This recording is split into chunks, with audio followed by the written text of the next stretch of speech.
जीवन के आधार पर हम सीख सकते हैं कि 32 साल के पुरुषार्थ के आधार पर बाबा मुक्ति, जीवन मुक्ति या कहो जीवन मुक्ति और विधेय मुक्ति का यहाँ तो विश्व के प्रथम नागरिक के रूप में संपूर्ण बनने वाले बन गए।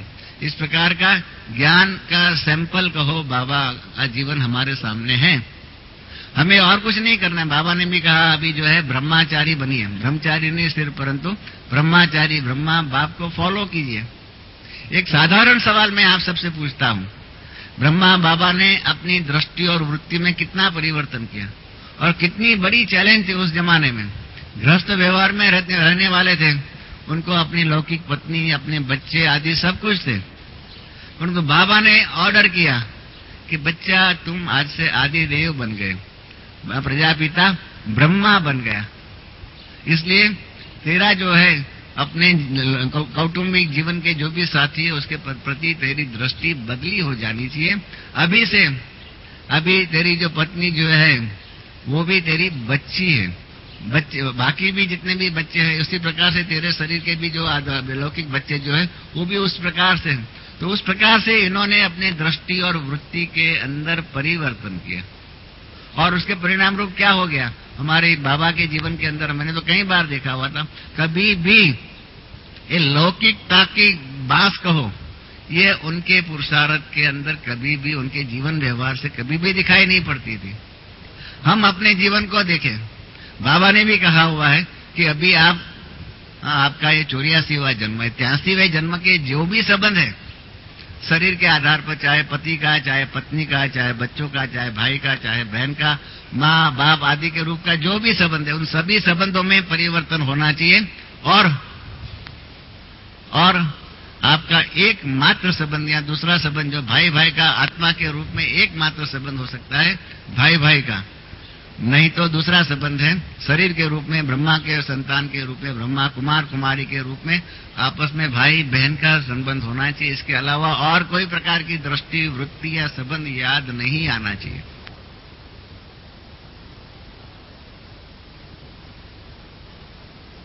या इसने इस जन्म के भी संबंधों को भूल गए हैं।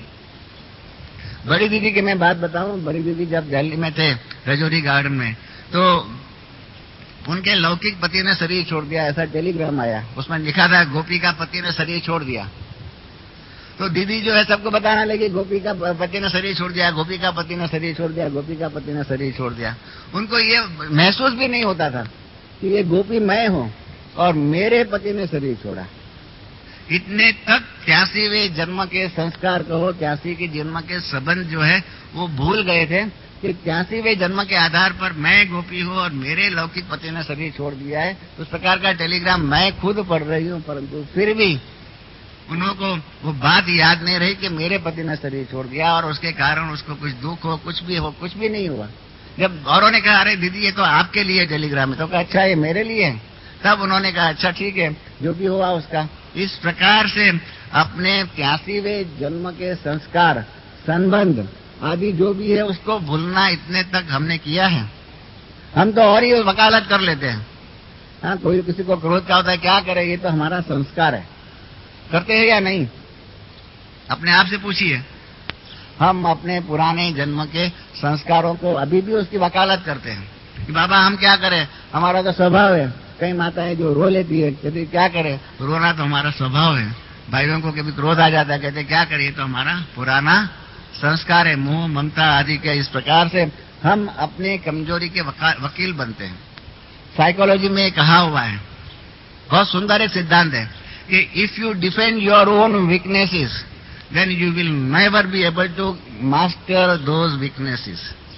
आपके अंदर जो भी कमजोरी है उस कमजोरी के अगर आप वकील बन गए, आपके अंदर जो भी कमजोरी है और उस कमजोरी के आप अगर वकील बन गए और वकील बन करके अपनी कमजोरियों की वकालत करेंगे, ये तो हो सकता है, हम क्या करें, हमारा ये है, इस प्रकार से हमारा संस्कार है, हमारा स्वभाव है, ये हो गया, सामने वालों ने ऐसा किया इसलिए करना पड़ा, हम क्या करें, सामने वाला ऐसा बोला इसलिए हमको गुस्सा आ गया, ऐसा हो गया, ऐसी ऐसी बातें जो के आधार पर अगर हम हमारी कमजोरी की वकालत करेंगे तो साइकोलॉजी कहती है कि आप कभी भी आपकी अपनी वह कमजोरी के ऊपर विजय प्राप्त नहीं कर सकेंगे।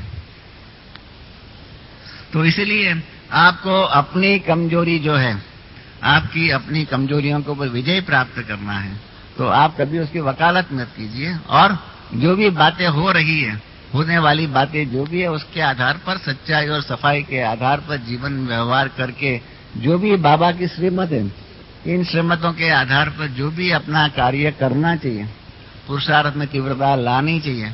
और बाबा की जो करंट मुरलियाँ जो है, उसके अंदर जो प्रेरणा, चाहे साकार चाहे अव्यक्त मुरलियों में जो मिलती है, उसके आधार पर उसको जीवन में धारण करने का अगर हम सच्चाई से पुरुषार्थ करें और ऐसा पुरुषार्थ करेंगे, तो बाबा की मदद से, ये छोटी बात है, बाकी तो बहुत बड़ी समस्याएं आने वाली हैं।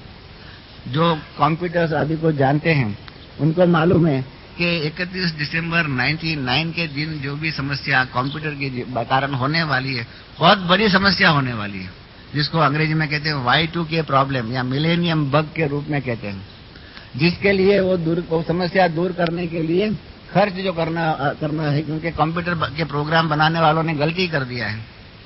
हमने उसके बारे में इस आर्टिकल लिखा हुआ है, अगले ज्ञानामृत के अंदर आप पढ़ेंगे, आप पढ़ना उसके आधार पर। ये आर्थिक समस्या जो है इतनी बड़ी आने वाली है, जिसके ऊपर वो जो मिलेनियम बग को दूर करने के लिए जो खर्च करना चाहिए, कंप्यूटर्स के प्रोग्रामों में परिवर्तन करना चाहिए, उसका खर्च जो है सारी दुनिया के सभी 50 करोड़ कंप्यूटर्स जो है उसमें परिवर्तन करना पड़ेगा। और खर्च जो है उसका 86 लाख करोड़ रुपए का खर्चा है,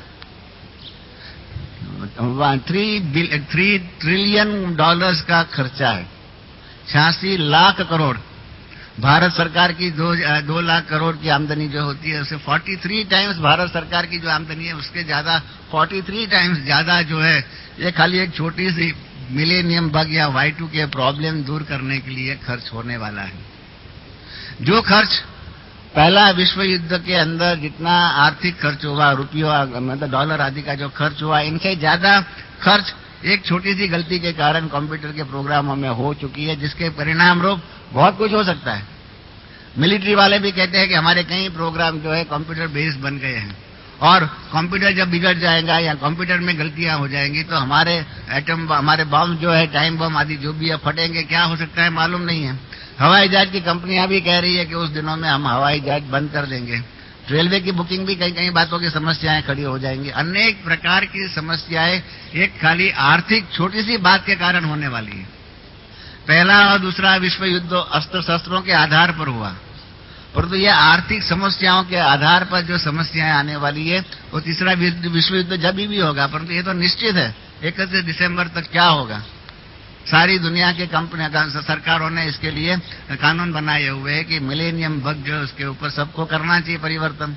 हमारे देश के अंदर भारत सरकार ने भी एक कानून निकाला हुआ है कि 31 मार्च 1999 के दिवस का जो ऑडिट होगा, हिसाब होगा, और उसके लिए जो ऑडिटर्स होंगे उनको ऑडिटर्स के साथ साथ ऑडिट सर्टिफिकेट के साथ साथ ये सर्टिफिकेट देना होगा कि ये कंपनी ने मिलेनियम बग जो है Y2K का प्रॉब्लम जो उसके ऊपर परिवर्तन करके अपने वहाँ के जो भी कंप्यूटर्स है उसमें ये परिवर्तन कर दिया है।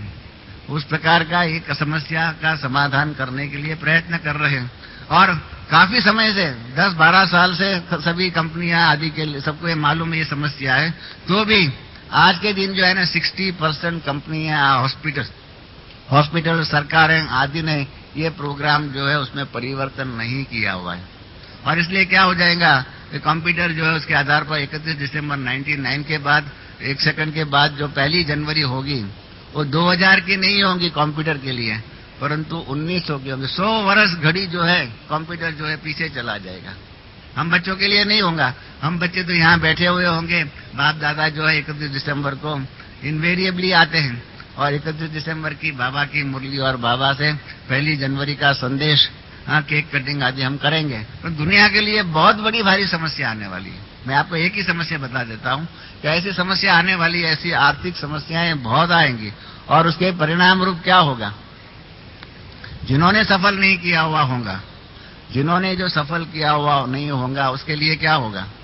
उनके लिए जो बाबा ने, हमारे मम्मा जो है उसको बहुत पसंद आए, किसकी दबी रही धूल में किसकी राजा खाए, किसकी चोर लूट जाए, किसकी आग जलाए, इस प्रकार की होंगी। और ऐसा भी है, जितना जल्दी हम पुरुषार्थ करेंगे, जितना जल्दी सफल करेंगे, इतना ज्यादा होगा। क्योंकि समय के साथ साथ महंगाई आदि तो बढ़ती रहती है। एक छोटी सी बात आपको बताऊं, माउंट आबू की ही बात बताऊं। 1958-59 में हम लोगों ने बाबा का जो है पोखरान हाउस जो है पांडव भवन वो खरीद किया। 21,000 रुपये में वो खरीद किया। 21,000 रुपये में खरीद किया और उसमें 1.25 एकड़ जमीन भी आई और पुराना मकान भी आया, सब कुछ आया। और उसके हिसाब से समझा 8,000 एक गज जमीन आई। तो 8,000 1 रुपये गज के हिसाब से 8,000 रुपये की जमीन कहो और बाकी का 13,000 रुपये में मकान कहो। इस प्रकार से 21,000 में समझो पांडव भवन खरीद किया। तो 1 रुपये में 1 गज जमीन हो गई। और इसलिए उस समय पर किसी ने बाबा के भंडारी में अपना धन सफल करने के लिए 100 रुपया रखा हुआ होगा। तो 1 रुपये गज के हिसाब से, भौतिक दुनिया के हिसाब से 100 गज जमीन जो है उसके पैसे उसने बाबा के भंडारे में जमा किया। आज ऊपर जो है पांडव भवन के नजदीक की जमीन जो है उसमें कम से आज से 8 साल 10 साल पहले जब सुखधाम की जमीन हम लोगों ने लिया, मकान लिया, तब 3 लाख रुपए में लिया। 3,000 रुपये गज, तो 100 रुपया भाव था। और आज जो है वहां 3,000 रुपये में 1 गज नहीं मिलती है जमीन। तो इसलिए जब 3,000 रुपये में भी 1 गज जमीन नहीं मिलती है तो 100 रुपया में कितनी जमीन आएंगी?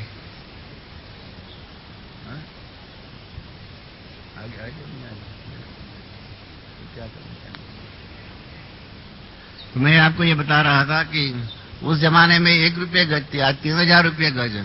100 रुपये की कीमत जो है, मूल्य जो है वो घटता रहता है। रुपये की खरीद शक्ति घटती रहती है। उसके कारण जितना घटती रहती है खरीद शक्ति, उसके आधार पर जितना देरी से हम अपने धन को सफल करने का पुरुषार्थ करेंगे, इतनी प्राप्तियां कम होंगी। तो उसी हिसाब से हमने पिछले भी ज्ञानामृत में बताया था कि रुपये की क्रय शक्ति जो है, खरीद शक्ति जो है कम होती जाती है। अभी भी भारत सरकार के वित्त मंत्री ने रुपये की खरीद शक्ति में कितना परसेंटेज डाउन हो गया है, कम हो गई है, वो बातें सारी लिखी हुई है। तो उसके आधार पर भी हम सोचे, और उसके आधार पर अगर विनाश के बाद हम सफल करने के लिए निकलेंगे तो बाबा कैसे स्वीकार करेगा? जब अपना ये वर्ल्ड यूनिवर्सल स्पिरिचुअल ट्रस्ट बना और मुझे बाबा ने उसका मैनेजिंग ट्रस्टी बनाया और ब्रह्मा बाबा ने यहाँ से एक के बाद इंस्ट्रक्शंस लिखते गए। पहली इंस्ट्रक्शन मुझे ये लिखी कि बच्चा, अभी तुमको मैंने लोगों से बाबा के भंडारे के लिए धन लेने की छुट्टी दिया है और तुम जितना चाहे इतना ले सकता है, परंतु एक बात की मैं तुमको राय देता हूं कि बच्चा ध्यान रखना, लेगा तू परंतु रिटर्न मुझे करना पड़ेगा। क्योंकि मुझे कोई दान देता है, मैं रसीद देता हूं, परंतु इसका मतलब ये नहीं कि मुझे उसको वापस देने का है। तो बाबा के भंडारे में जमा होता है, बाबा उसका मालिक है, हम तो ट्रस्टी है। तो बाबा ने लिखा कि मेरी जिम्मेदारी का ध्यान रख करके लेना, इसलिए कम से कम लेना। ऐसा ना हो कि फालतू में तुम धन ले लो और मुझे फालतू में उन्हों को बहुत कुछ रिटर्न करना पड़े। बाबा भी पूर्ण रूप में पक्के अर्थशास्त्री है, इकोनॉमिस्ट है। तो बाबा भी जानता है क्यों फालतू में मैं जो है ना किसी को भी फालतू में दे दूं ज्यादा। अभी भी पिछले टाइम जो है होली के दिन जो बाबा मिल रहे थे हम लोगों को ऊपर, तो बाबा सबको टोली खिला रहे थे, तो फ्रूट जो कांटा जो उसमें फ्रूट दे रहे थे, तो ध्यान रखते थे कि एक कांटे में एक ही फ्रूट का पीस आवे, ज्यादा नहीं आवे।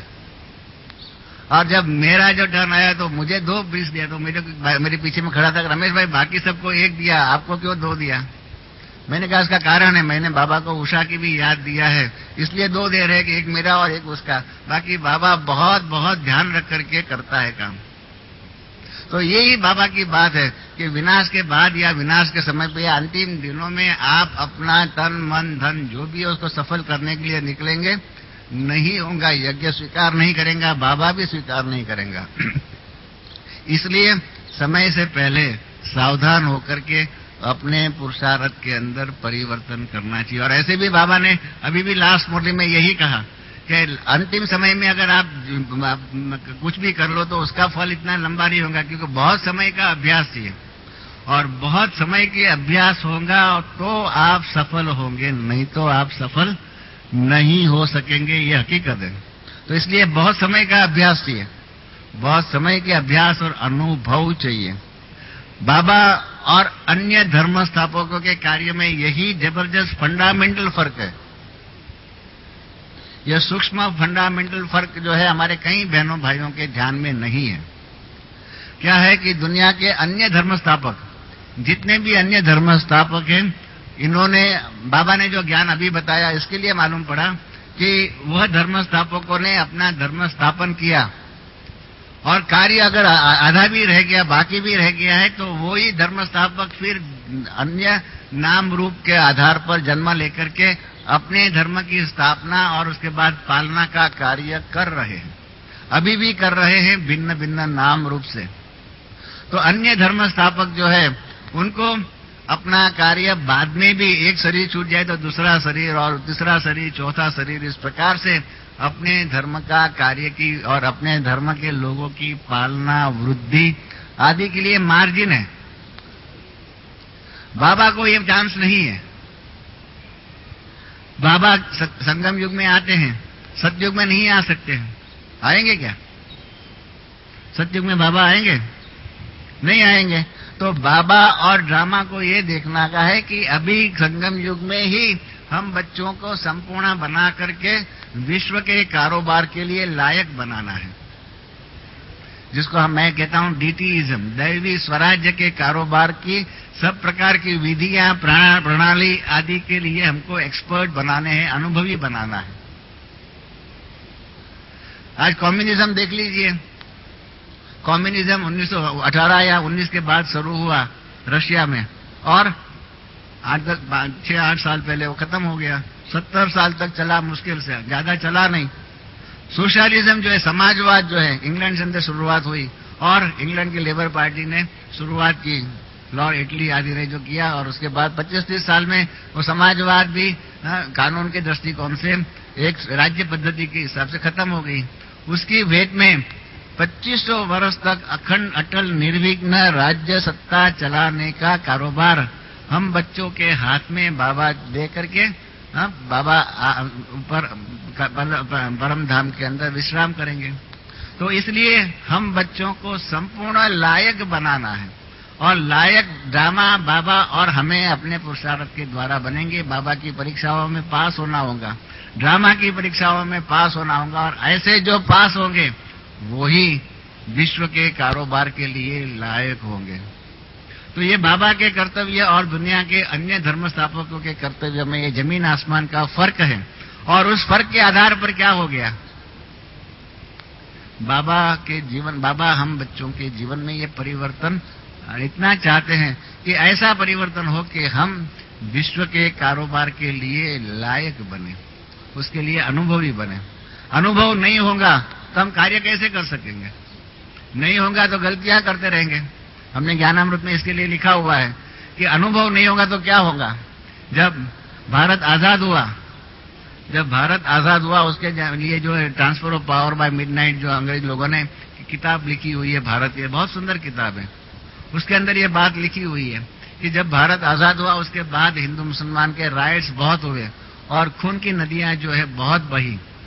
तो भारत सरकार की जो प्रधानमंडल जो था, कैबिनेट जो थी, वो चिंतित हो गया कि अभी हम क्या करें, इतने राइट्स हो रहे, इतने मुसलमान यहाँ मर रहे हैं, क्या करें हम।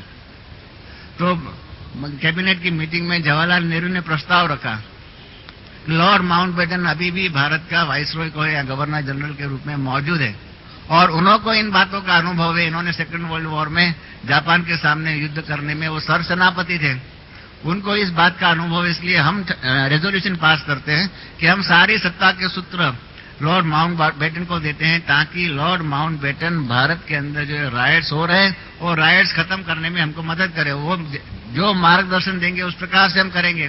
रेजोल्यूशन पास करके, रेजोल्यूशन लेकर के लॉर्ड माउंटबेटन के पास जवाहरलाल नेहरू और वल्लभ भाई पटेल गए और जाकर के उन्होंने कहा कि हम आपको सत्ता के सर्वसूत्र देते हैं, सर्व प्रकार की सत्ता आपको देते हैं, आप जैसे कहेंगे ऐसा हम करेंगे। लॉर्ड माउंटबेटन ने कहा अभी कैसे आप कर सकते हैं, मैं भी नहीं कर सकता हूं, आप प्रधानमंत्री हैं और ये डेप्यूटी प्राइम मिनिस्टर हैं, आप करो, आप इस प्रकार की समस्या को दूर करो। जवाहरलाल नेहरू ने बहुत सुंदर एक बात कही कि हमें इस प्रकार के कारोबार करने का अभ्यास नहीं है, अनुभव नहीं है, और हमारे पास अनुभव नहीं है, इसलिए हम ये राइट्स, ये ब्लड शेड आदि जो भी खून की नदियां बह रही है उसको बंद करने में असमर्थ है। तो उन्होंने पूछा क्यों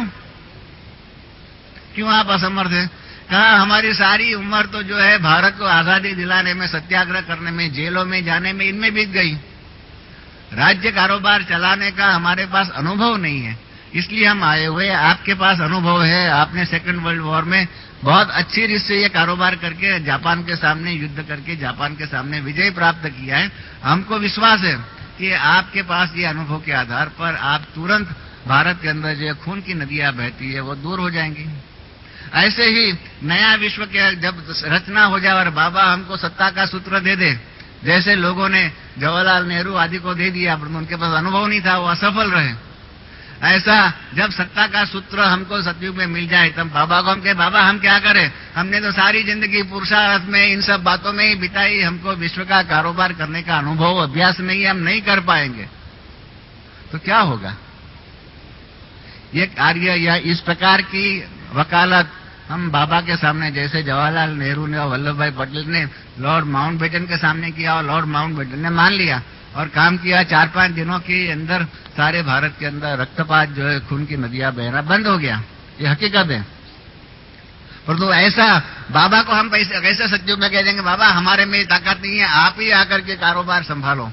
बाबा सामने होगा ही नहीं, हम तो परमधाम छोड़ करके नीचू आ गए होंगे, हम किसको कहेंगे और कौन कारोबार संभालेगा? ये वास्तविकता।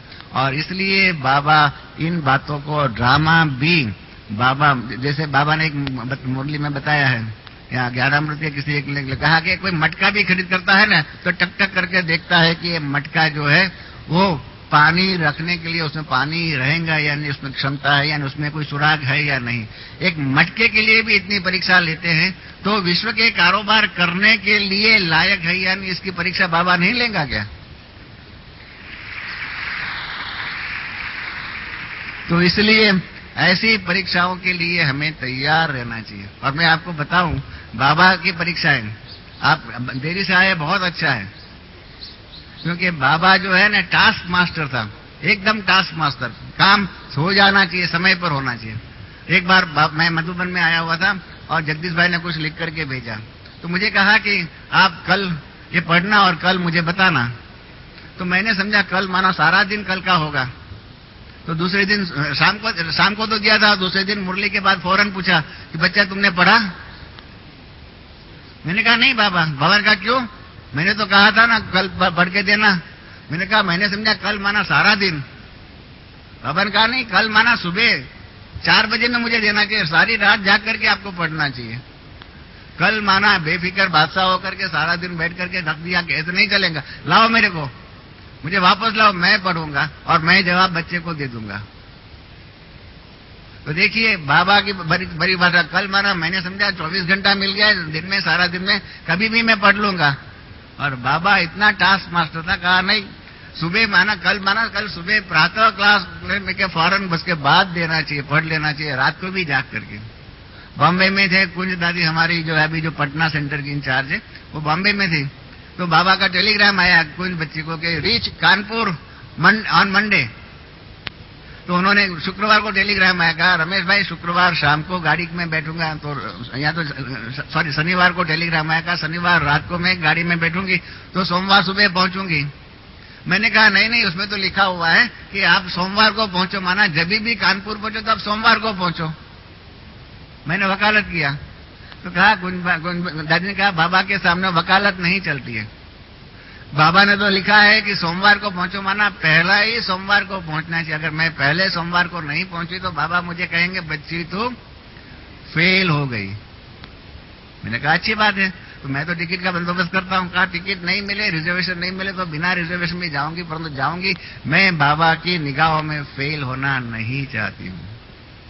ऐसी पुरुषार्थ में लगन होनी चाहिए कि हम बाबा की निगाहों में, बाबा की परीक्षाओं में, माया की परीक्षा में और है और बाबा की भी परीक्षाएं और है। तो इस बाबा की परीक्षाओं में भी फेल न हो जाए, उसका पूरा पूरा ध्यान हम बच्चों को रखना चाहिए, नहीं तो क्या हो जाएगा। जैसे मैंने आपको शुरू में बताया, अंतिम परीक्षा 1 सेकंड की परीक्षा होंगी, जिसमें चिन्नीधारी या बिंदीधारी बन सकते। 1 सेकंड की परीक्षा, 1 सेकंड में लगाव आदि की बातों में 1 सेकंड के अंदर बाबा जज कर लेगा कि ये बच्चा अभी तक संपूर्ण नहीं बना हुआ है, विश्व महाराजन आदि के बनने के लिए लायक नहीं है। और इसलिए क्या होगा? साधारण पद हो जाएगा। बाबा ने जो एक शब्द कहा, वन कल्प कल्पांत की ये बातें हैं। कल्पांत शब्द का दो अर्थ होता है। आगे कल्पांत शब्द का दो अर्थ होता है। कल्पांत माना रोना भी होता है। तो ऐसा ना हो जाए कि कल्प के अंत के साथ साथ कल्पांत माना रोना हो जाए, कि कल्प के अंत में अगर हम जितना तीव्र पुरुषार्थ चाहते हैं इतना पुरुषार्थ नहीं करेंगे तो शायद हमें रोना पड़े। ऐसे रोने की घड़ियां हमारे किसी के ना आए, ऐसी शुभकामना के साथ साथ मैं यहाँ समाप्त करता हूँ। दादी जानकी जी आ गए हैं। हम 2 मिनट याद करेंगे बाबा को, और हमारी शुभेच्छा है, शुभ भावना है कि आप सब, हम सब ऐसा पुरुषार्थ करें कि ये 2001, 2005 इस प्रकार का इंतजार न करें, परंतु संपूर्ण इंतजाम करके संपूर्ण बनने का पुरुषार्थ करें और इस पुरुषार्थ में बाबा हमको सफल करें। ओम शांति।